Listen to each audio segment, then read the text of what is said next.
আসসালামু আলাইকুম বন্ধুরা, সবাই ভালো আছে? আমরা এই পৃথিবীর ভিতরে এমন যুদ্ধ করি, যুদ্ধের কোনো শেষ নাই।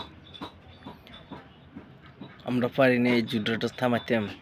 আমরা সবাই হিন্দু ক মুসলমান ক সবার সাথে আমরা কি যুদ্ধ লাগছি বাংলাদেশের ভিতরে। চলুন আমরা সবাই এক হয়ে যাই, হিন্দু কন মুসলমান কন, যে জাত যেটা ব্যবহার করেন, যে ধর্মটা ব্যবহার করেন, সবাই এক হয়ে যায়। আমরা সবাই আল্লাহর কাছে চাই, আল্লাহ সবাইকে এক করে দাও।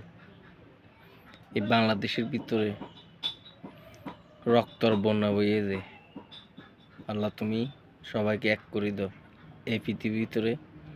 আর কেন মারপিট যেন না লাগে, রক্ত যেন জড়ানো লাগে, তুমি সবাইকে এক করে দাও আল্লাহ।